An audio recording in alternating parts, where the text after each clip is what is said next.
amandemen kalau memang itu dikehendaki oleh masyarakat.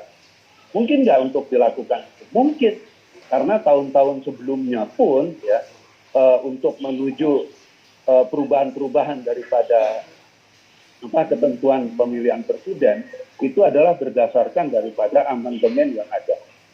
So kita tahu 1999 ya sebelum di amandemen itu nggak ada batasan presiden, cuma mengatakan presiden dipilih selama 5 tahun, berikutnya sampai 30 tahun ya. Terus kemudian ada perubahan, ada amandemen di sana yang mengatur bahwa presiden hanya boleh 2 kali. Nah, kalau seandainya misalnya udah pernah ada wacana untuk bukan wacana, udah pernah ada amandemen tentang berkaitan masalah 2 periode tadi, kenapa untuk 3 periode enggak gitu? Nah, sekarang kita lihat dulu, saya ada sebetulnya ada catatan-catatan di sini yang tadi saya mau tuangkan, tapi karena berhubung pekerjaan dan sebagainya, akhirnya saya nggak bisa ini, tapi saya bacakan aja di sini.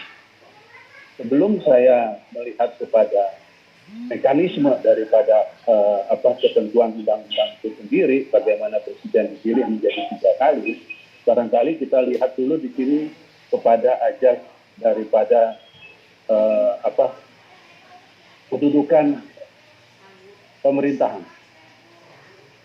Kalau di dalam ilmu trias politika itu dibagi dalam 3 kelompok, ya, yang namanya pemimpin negara, yaitu eksekutif, legislatif, dan yudikatif. Eksekutif itu adalah presiden, legislatif itu adalah DPR, yudikatif itu adalah Mahkamah Agung atau lembaga peradilan. Dalam tiga kriteria ini, ya, pemerintahan itu menjadi suatu hal yang terpisah dan mempunyai peran masing-masing.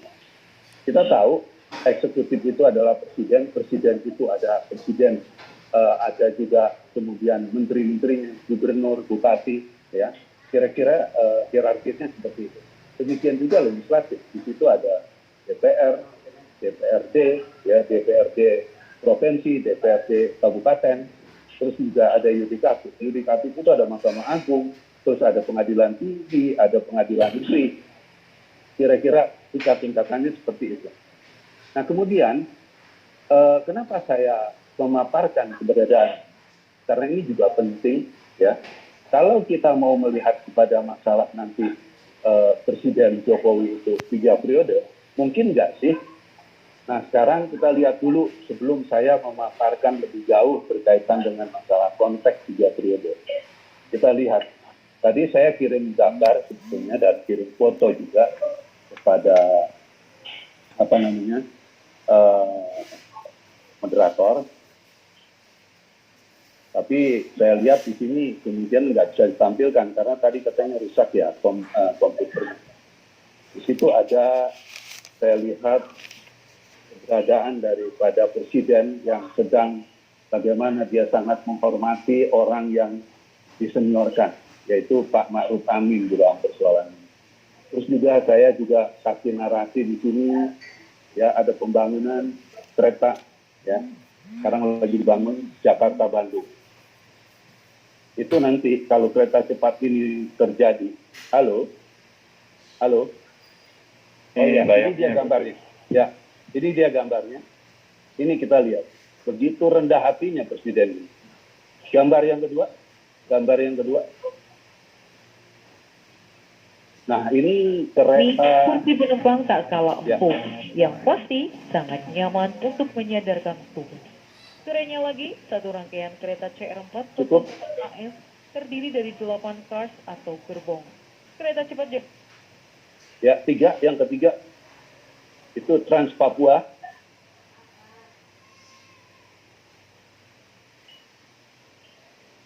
Halo.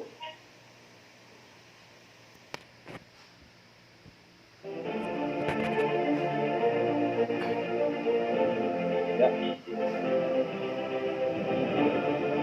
Ya, ini Trans Papua. Ya, cukup. Ya. Ini sekedar cuplikan yang saya paparkan ke teman-teman. Ini keberhasilan seorang presiden, belum lagi Trans Sumatera, ya kalau berkaitan dengan jalan, bandara, terus ibu kota yang sedang akan dibangun. Ini adalah suatu kerja-kerja yang menurut saya tanpa pamrih. Karena kenapa? Semua perhatian, pemikiran, dan kemauan presiden itu dicurahkan untuk pembangunan bangsa dan negara. Baik itu dari segi ekonomi, politik, juga hukum. Karena kita juga tahu, belum lama ini ya, kita juga ada Kapolri yang baru diangkat oleh presiden, yang sangat-sangat luar biasa. Nah, dari gambaran-gambaran tadi, kalau ini tidak dilanjutkan dengan orang yang sama, ya, ini akan menjadi suatu ketidakpastian lagi. Pembangunan nanti bagaimana ke depan? Pembangunan itu apakah bisa dilanjutkan dan sebagainya. Gitu. Nah, kira-kira itu gambarannya. Nanti saya meminta teman-teman merespon usulan-usulan yang saya sampaikan. Masuk akal atau tidak. Karena saya juga nggak